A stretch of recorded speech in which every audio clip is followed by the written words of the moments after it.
Welcome to V media news. ముఖ్యమంత్రి నారా చంద్రబాబు నాయుడు అధ్యక్షతన సచివాలయం మొదటి బ్లాక్ లో జరిగిన ఏపీ కేబినెట్ సమావేశం.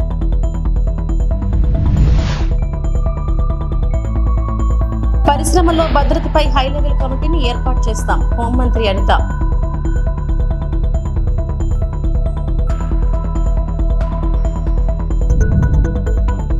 వైఎస్ జగన్ కు మంత్రి నారా లోకేష్ కౌంటర్.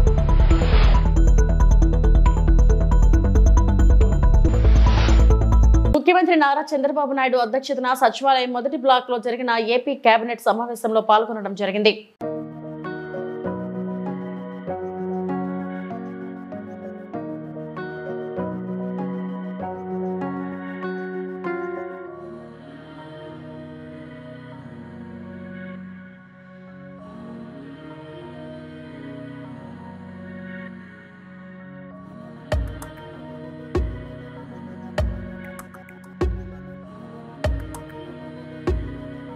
విశాఖలోని పరిశ్రమల్లో వరుస ప్రమాదాలు జిల్లా వాసులను కలవరపెడుతున్నాయి.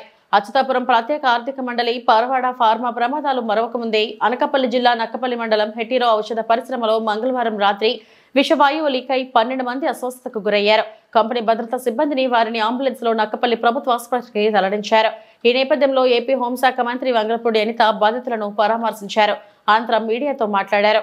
అయితే అందులోని ఏదైతే ఇప్పుడు ఒకసారి కొంచెం ముగ్గురికి కొంచెం కండిషన్ అంటే అక్కడ లోకల్లోని మా హాస్పిటల్స్లోని కొంచెం ఆక్సిజన్ కొరతున్న కారణంగా ఇమీడియట్గా వాళ్ళకి మెరుగైన వైద్యం గురించి అని చెప్పి ఒక ముగ్గురిని ఇక్కడ K Veerababu, G Gauri Naidu, G Subrahmanyam ఈ ముగ్గురిని కూడా ఇక్కడ కేర్ హాస్పిటల్కి నిన్న నైటే ఇక్కడికి షిఫ్ట్ చేయడం జరిగింది.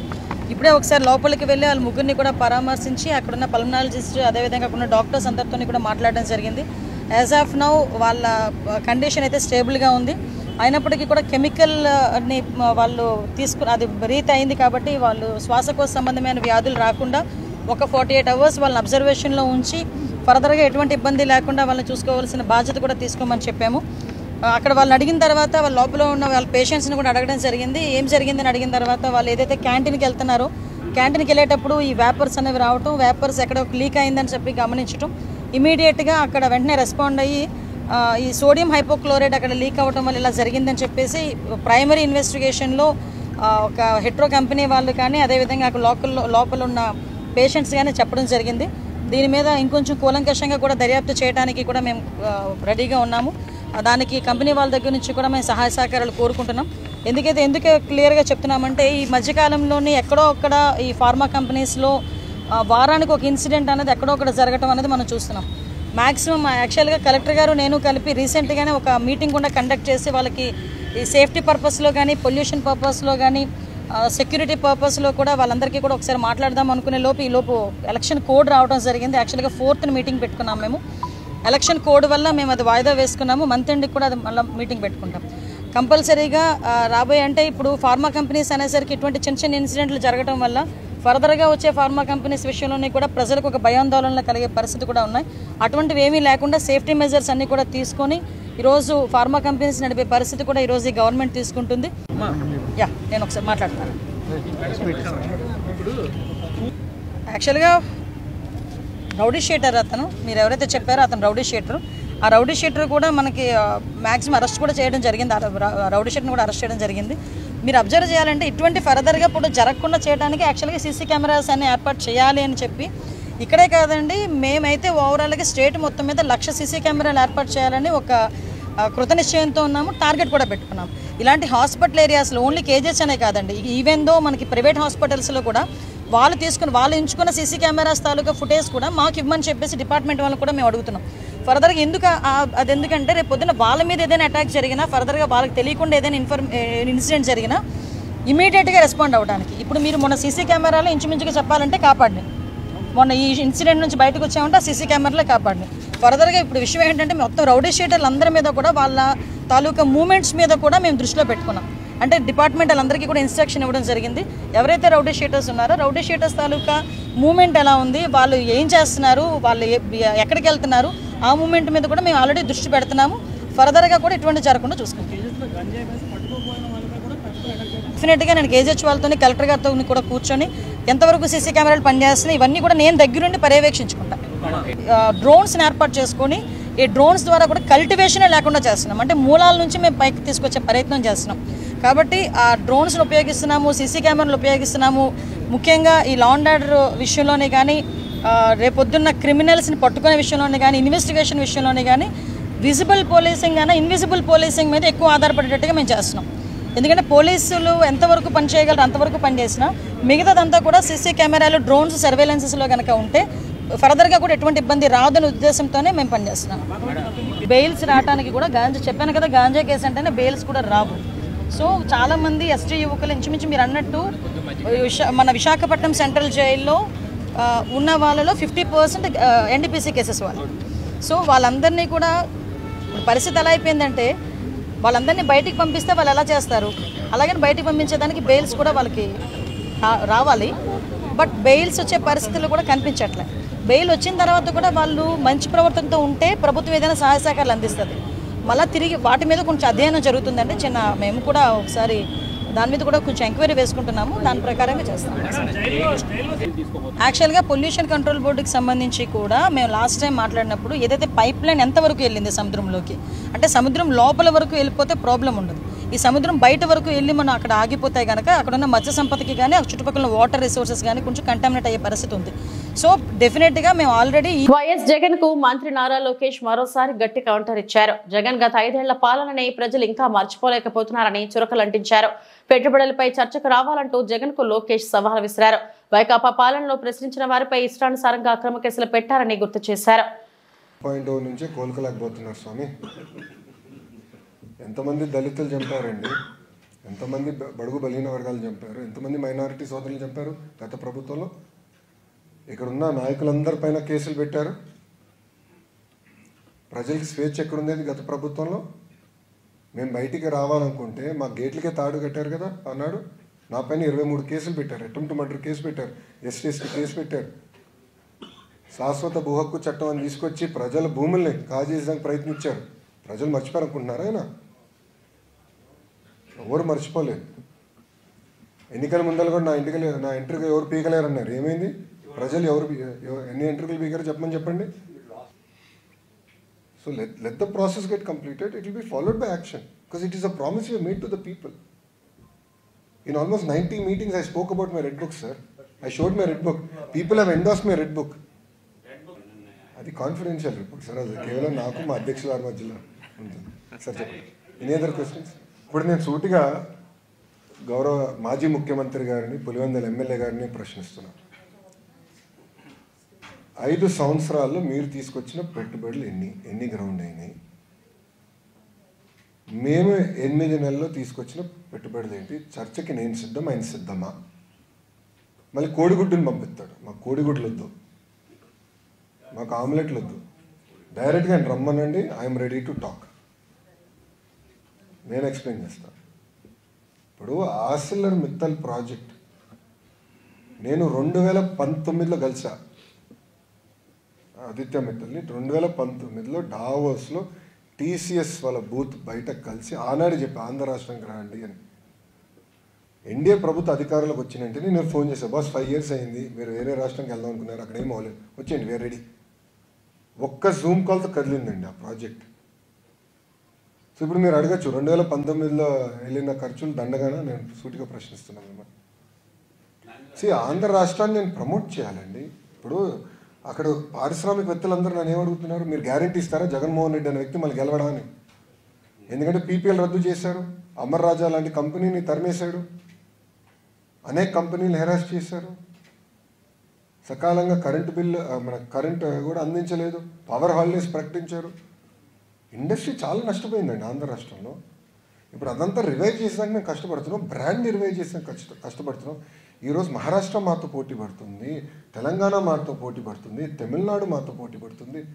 చివరికి కేరళ మంత్రి కూడా డావోస్కి వచ్చి పెట్టుబడుల కోసం అంటే రాష్ట్రాన్ని ప్రమోట్ చేసేందుకు పోటీ పడుతున్నారు. మళ్ళీ ప్రమోట్ చేయకూడదా మేము రాష్ట్రాన్ని?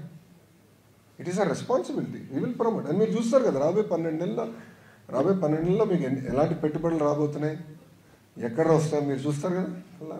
అప్పుడు అడగచ్చాను. But I'm ready for the discussion, debate.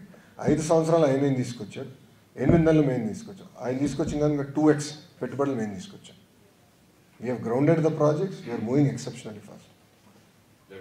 కనీసం పులివెందల సమస్యల గురించైనా మాట్లాడాలి కదా. ప్రజలు గుర్తించకపోతే నేనేం చేయాలండి? ప్రజలు గుర్తించాలి కదండి. ఇప్పుడు ఆయన అన్నాడు కదా, గతంలో 4 ఎమ్మెల్యేలు అనుకుంటా, 4 ఎమ్మెల్యేలు నేను లాగేస్తే మీకు ప్రతిపక్ష హోదా కూడా ఉండదని ఆయనే చెప్పారు కదండి గతంలో. లంచం తీసుకుంటుండగా రెడ్ హ్యాండెడ్ గా పట్టుకున్న ఏసీబీ అధికారులు. పోలీసుల అదుపులో food inspector Kavya Reddy, tender Pullarao. గోలీ సోడా తయారు చేసే వ్యాపారం నుంచి 15,000 లంచం తీసుకుంటుండగా రెడ్ హ్యాండెడ్ గా పట్టుకున్న ఏసీబీ అధికారులు. కారులో పొట్లాలు కట్టి ఉన్న 87,000 రూపాయల నగదును కూడా స్వాధీనం చేసుకున్న ఏసీబీ అధికారులు.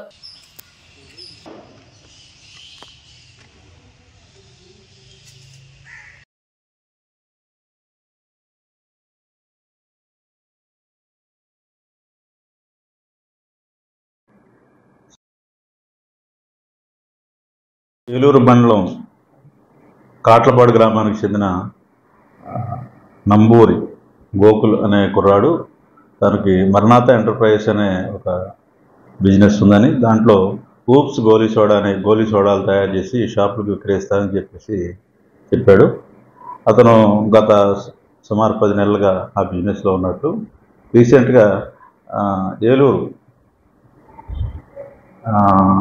ఫుడ్ సేఫ్టీ డిపార్ట్మెంట్ ఆఫీస్ చెందిన ఫుడ్ ఇన్స్పెక్టర్ గారైన కావ్యారెడ్డి అనే వాళ్ళు, అదేవిధంగా అక్కడ పనిచేసే అటెండరు పుల్లారావు గారు, వీళ్ళు కబురు చేసి వాళ్ళకి సంబంధించిన గోలీ సోడాలో ఏగ ఉందని చెప్పేసి దానికి సంబంధించి తాము శాంపుల్స్ తీసుకున్నామని, దాని మీద ల్యాబ్కి టెస్ట్కి పంపించినట్టు, దాన్ని వచ్చి పరిష్కారం చేసుకోమని చెప్పి కబురు చేస్తే వెళ్ళి కావ్యారెడ్డి ఫుడ్ సేఫ్టీ ఆఫీసర్ గారి దగ్గరికి, అదేవిధంగా అటెండర్ గారి దగ్గరికి వెళ్ళి మాట్లాడడం జరిగింది. వాళ్ళు ఈ రిపోర్టు తను ఏం చెప్పాడంటే తన దగ్గర ఎటువంటి శాంపుల్ తీసుకోలేదని, కాబట్టి ఎక్కడ తీసుకున్నారని చెప్పినా ఆల్రెడీ తాము శాంపుల్ తీసుకున్నాం, టెస్ట్ పంపించామని బెదిరించి ఇతనికి కేసు పెడతామని చెప్పి బెదిరించడం జరిగింది. సో దాని నుంచి కేసు లేకుండా చేయాలంటే కనుక ఇతని దగ్గర నుంచి 25,000 రూపాయలు Kavya Reddy food safety officer demand చేయడం, ఇతను బతిమాలుకుంటే 20,000 రూపాయలుకి వాళ్ళు ఒప్పుకోవడం జరిగింది. అదేవిధంగా అటెండర్ అయిన పుల్లారావు గారు ఆయనకు మరో 2,000 రూపాయలు ఇవ్వాలని చెప్పేసి డిమాండ్ చేయడం జరిగింది. అతను సరే అని చెప్పేసి భయపడి అక్కడ సరే అని చెప్పడం జరిగింది. కానీ అతనికి వీళ్ళకి లంచం ఇవ్వడం ఇష్టం లేక ఏసీబీని అప్రోచ్ అవ్వడం జరిగింది. వచ్చి మాకు కంప్లైంట్ చేస్తే మేము ఈ ఉన్నతాధికారి దృష్టిలో పెట్టి ప్రిలిమినరీ ఎంక్వైరీ చేసాం. ప్రిలిమినరీ ఎంక్వైరీలో ఈ విషయాలన్నీ నిజాలుగా మాకు అనిపించినాయి, మనకు ఆధారాలు వచ్చినాయి. దాని మీద ట్రాప్కి పర్మిషన్ తీసుకుని నిన్న అంటే 4/2/2025 తేదీ గుడిపల్లి మండలంలోని కోదండపురం గ్రామంలోని శ్రీ వెంకటేశ్వర స్వామి హాల్ పోస్టర్ ఆవిష్కరణ. గుడిపల్లి మండలంలోని కోదండపురం గ్రామంలో చిన్న తిరుపతిగా పిలిచే శ్రీ వెంకటేశ్వర స్వామి దేవాలయంలో ఫిబ్రవరి 17 నుండి 23 వరకు జరిగే జాతర వాల్ పోస్టర్ ఆవిష్కరణ జరిగింది. ఈ కార్యక్రమంలో ఆలయ పూజారి శ్రీకాంత్, ఆలయ చైర్మన్ వెంకటేశ్వర రెడ్డి, పాలక మండలి సభ్యుడు వెంకటరమణాచారి తదితరులు పాల్గొన్నారు.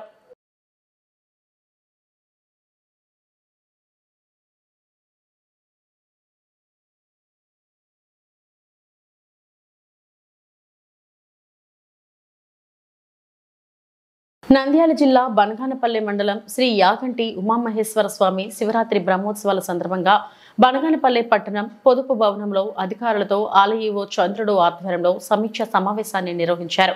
ఈ సమావేశానికి ఎంపీడీఓ రమణ అధ్యక్షత వహించగా గ్రామీణ నీటి సరఫరా శాఖ, విద్యుత్ శాఖ, పోలీస్ శాఖ, ఆర్టీసీ డిపో మేనేజర్, ఫైర్ శాఖ, వైద్య శాఖ, రెవెన్యూ శాఖ అధికారులు, దేవాదాయ శాఖ, పాలక మండలి సభ్యులు ఈ సమావేశంలో పాల్గొన్నారు. అన్ని డిపార్ట్మెంట్ల మధ్యన కోఆర్డినేషన్ ఉండాలి. అందరూ ఈ యొక్క ఉత్సవాలను చాలా సమర్థవంతంగా నిర్వహించి సక్సెస్ చేసే అవకాశం ఉంటుంది. బ్రహ్మోత్సవం సందర్భంగా భక్తులకు ఎలాంటి అసౌకర్యం కలగకుండా మంత్రివర్యులు శ్రీ బీసీ జనార్దన్ గారి ఆధ్వర్యంలో ఈ యొక్క బ్రహ్మోత్సవ కార్యక్రమం అత్యంత వైభవంగా ఏర్పడుతున్నది. భక్తులకు తాగునీటి కానీ, భోజన వసతి కానీ, పోలీసు బందోబస్తు కానీ అన్ని డిపార్ట్మెంట్ల సహాయ సహకారంతో ఈ బ్రహ్మోత్సవం అత్యంత వైభవంగా ఏర్పాటు చేయడం. అర్చక సిబ్బంది మరియు దేవాలయాల సిబ్బంది సహాయ సహకారాలతో అన్ని కార్యక్రమాలు ఏర్పాటు చేయడం జరుగుతుంది. సాంస్కృతిక కార్యక్రమంలో శానిటేషను, విద్యుత్ డెకరేషను, లైటింగ్, పెండల్స్, క్యూ లైన్లు అన్ని భక్తులకు ఎలాంటి అసౌకర్యం కాకుండా అన్ని దేవస్థానం వారు అన్ని సౌకర్యాలు ఏర్పాటు చేస్తున్నారు. ఓం నమః శివాయ, ఉమామేశ్వరాయ నమః. స్వస్తి శ్రీ క్రోధినామ సంవత్సరం. ఈ సంవత్సరం మహాశివరాత్రి బ్రహ్మోత్సవాలు 25వ తేదీ ధ్వజారోహణంతో ప్రారంభమును. ఉదయం 8 గంటలకు స్వామివారి ధ్వజారోహణం కార్యక్రమంతో బ్రహ్మోత్సవాలు ఏర్పాటవుతాయి. ఆ రోజు 25వ తారీఖు ధ్వజారోహణము, తర్వాత 26వ తేదీ మహాశివరాత్రి పర్వదినము, తర్వాత 27వ తారీఖు తెల్లవారుజామున స్వామివారి కళ్యాణం ఉండును. 28వ తారీఖున స్వామివారి రథోత్సవం ఏర్పాటు చేయడం, సాయంత్రం 4 గంటలకు స్వామివారి రథోత్సవం జరుగును. అలాగే 1వ తారీఖు వసంతోత్సవము, తెప్పోత్సవము నిర్వహించిన తర్వాత సాయంత్రం 5 గంటలకు ధ్వజ అవరోహణంతో ఈ యొక్క బ్రహ్మోత్సవాలు. తూర్పుగోదావరి జిల్లా రాజానగరం నియోజకవర్గం సీతానగరం మండలం వంగరపూడిలో భారీగా దోచుకుంటున్న ఇసుక మాఫియా. కన్నెత్తి చూడని సంబంధిత అధికార యంత్రాంగం ప్రభుత్వం ఇచ్చిన రేట్ల కంటే ఏజెన్సీ అధిక రేట్లు వసూలు చేస్తున్నారంటూ కుంభకోణాన్ని సెల్ఫీ వీడియో చేసి బట్టబయలు చేసిన వాహనదారులు, అయ్యో కలెక్టర్ సారు, మీరు ఏజెన్సీకి ఇచ్చిన రేటు కంటే ఇసుక ర్యాంపు దగ్గర భారీ వసూళ్లు చేస్తున్నారంటూ ఇసుక లారీల వాళ్ళు ఒక సెల్ఫీ వీడియో ప్రస్తుతం వైరల్ గా మారింది. కలెక్టర్ కార్యాలయం నుండి ఏజెన్సీకి ఇచ్చిన 84 రూపాయలకు అమ్మకుండా 254 రూపాయలు కట్టించుకొని లోడ్ వేస్తున్నారు. 24 టన్నులకు 6,000 రూపాయలు కట్టించుకొని మా దగ్గర దోచుకుంటున్నారు అంటూ ర్యాంప్ దగ్గర ఇచ్చిన బిల్ కూడా మీకు చూపిస్తున్నాం, ఫోన్పే రూపంలో అక్రమంగా వసూలు చేస్తున్నారంటూ వాహనదారులు మండిపడ్డారు. వేమగిరిలో భారీగా ఇసుక వసూలు దందా, రాత్రి వేళల్లో భారీ యంత్రాలతో అక్రమంగా ఇసుక తవ్వకాలు సాగిస్తూ అధికారులకు పట్టుబడ్డారు. కేసు నమోదు చేసి ఏజెన్సీని రద్దు చేయడం జరిగింది. కలెక్టర్ సారు చర్యలు తీసుకుంటారా, వదిలేస్తారా అనే కోణాన్ని వేచి చూడాలి అంటున్నారు ప్రజలు, వాహనదారులు మరియు స్థానికులు. నమస్తే అండి కలెక్టర్ గారు, మేము వంగలపూడి ర్యాంప్ నుంచి వీడియో తీస్తున్నామండి. ఇది వంగలపూడి ర్యాంప్ 2 అండి. ఇక్కడ అధిక రేట్లతో అమ్ముతున్నారండి. మీరు ఇచ్చిన 84 రూపాయలకి అమ్మకుండా 250 రూపాయలు కట్టించుకుని లోడ్లు వేస్తున్నారండి. 24 టన్నులకి 6,000 రూపాయలు కట్టించుకున్నారండి. మా దగ్గర రిసిప్ట్ ఉందండి, ప్రూఫ్ ఉందండి. ఇదిగోండి వెహికల్ లోడ్ అవుతుంది, ఇదిగోండి బిల్లు కూడా ఉందండి మా దగ్గర. ఓకేనండి, థ్యాంక్ యూ అండి. మాకు న్యాయం చేయవలసిందిగా కోరిక ప్రార్థిస్తున్నాను.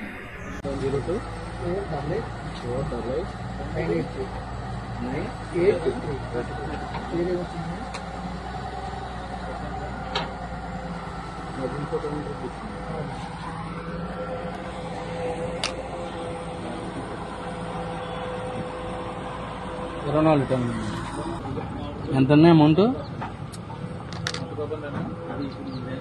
12 బకెట్లు కదండి. అవును, 24 టన్నులు 6,000.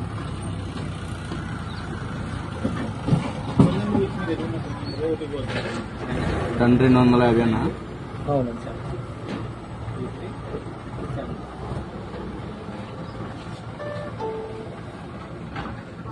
ఇది ఫోటో ఏమైనా తీసుకుంటారా?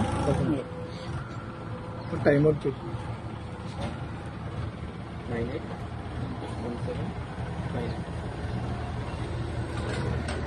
10-20. ఓకే, అక్కడ బిల్లు రెడీ లేదండి. ఇక్కడ RS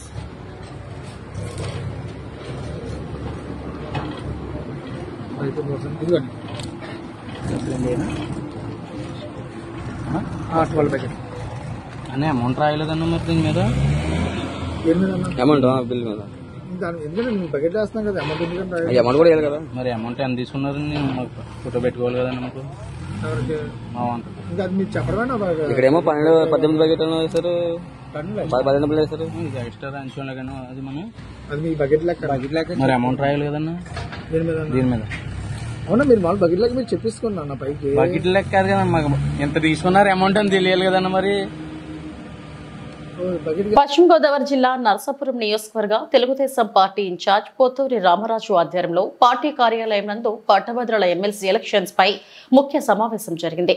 advisor government of Andhra Pradesh minority affairs సభ్యులు ఎంఏ షరీఫ్ మాట్లాడుతూ పట్టభద్రుల ఎమ్మెల్సీ అభ్యర్థి పేరాబత్తుల రాజశేఖరంని అత్యధిక మెజారిటీతో గెలిపించే విధంగా ప్రతి ఒక్కరూ కృషి చేయాలని ఆయన కోరారు. ప్రభుత్వ విప్ నర్సాపురం నియోజకవర్గ శాసనసభ్యులు బొమ్మిడి నాయకర్ మాట్లాడుతూ 2024 ఎన్నికలు ఏ రకంగా కష్టపడ్డారో ఆ విధంగానే ఎమ్మెల్సీ ఎన్నికల్లో కూడా బాధ్యత తీసుకుని ఎమ్మెల్సీ అభ్యర్థిని గెలిపించాలని ఆయన తెలిపారు. మాజీ మంత్రివర్యులు కాపు కార్పొరేషన్ చైర్మన్ కొత్తపల్లి సుబ్బారాయుడు మాట్లాడుతూ గ్రాడ్యుయేట్ ఓటర్ను కలిసి తప్పనిసరిగా మొదట ప్రాముఖ్యత ఓటు కూటమి అభ్యర్థి రాజశేఖరంకి వేసే విధంగా కష్టపడాలని కూటమి నాయకులను కార్యకర్తలను కోరారు. కార్యక్రమంలో పట్టభద్రుల MLC elections Narsapuram observer Suryanarayanaraju, observer Guttala Sai, నియోజకవర్గ తెలుగుదేశం, జనసేన, బీజేపీ పార్టీల కూటమి నాయకులు, కార్యకర్తలు పాల్గొన్నారు. మెజారిటీ అనేది 6,000కు తక్కువ కాకూడదు అనేది విషయాన్ని ఈ సందర్భంగా విజ్ఞానం చేస్తున్నాం. ఈ రోజు కూడా పశ్చిమ గోదావరి, తూర్పు గోదావరి జిల్లాలో ఈ రోజు వైఎస్ఆర్ సిపి పార్టీ అభ్యర్థిని పెట్టడానికి కూడా సాహసించలేదు అంటే వాళ్ళు ఇంకా చక్కదలపడ్డారు.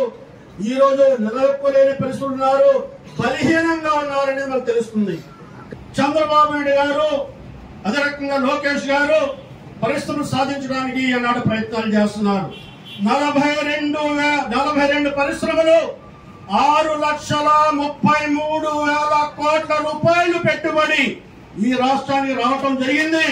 దాని మూలంగా 41,000 మంది నిరుద్యోగులకి ఈనాడు ప్రత్యక్షంగా ఉపాధి అవకాశాలు కల్పించడం జరిగిందనే విషయాన్ని ఈనాడు ఎవరైతే మీరు ఓటర్ల దగ్గర పోతున్నారో, ఎవరైతే గ్రాడ్యుయేట్స్ ఉన్నారో వాళ్ళకి మీకు ఉద్యోగ భద్రత, ఉపాధి భద్రత ఉందని చెప్పాల్సిన అవసరం ఉందని ఈ సందర్భంగా మనం చేస్తున్నాం. మనందరం కూడా ఏదైతే 2024 ఎలక్షన్స్ లో ఈ ఎన్డీఏ కూటమి ద్వారా మన నర్సాపురం నియోజకవర్గానికి ఆ రోజు దాదాపు 50,000 ఓట్ల మన నిజాయితీ ఇవ్వడం జరిగింది. మీరందరూ అంటే ప్రతి కార్యకర్త కూడా 3 పార్టీల నుంచి కూడా అందరూ కష్టపడి మనకి ఎలక్షన్ జరుగుతుంది, ఈ ఎమ్మెల్సీ ఎలక్షన్ కాబట్టి ఈ ఎలక్షన్స్ కూడా ప్రతి ఒక్క కార్యకర్త కూడా మీరే అభ్యర్థిగా భావించి ఏదైతే రాజశేఖర్ గారిని మన నియోజకవర్గాల నుంచి ఉన్న మిగతా 7 నియోజకవర్గాల కన్నా మనమే భిన్నంగా మంచి మెజార్టీని ఎక్కువ % ఓటింగ్ ఇచ్చే విధంగా కూడా మీరందరూ కూడా పూర్తి సహకరిస్తారని చెప్పి మనందరం కూడా మరొకసారి కోరుకుంటున్నాను.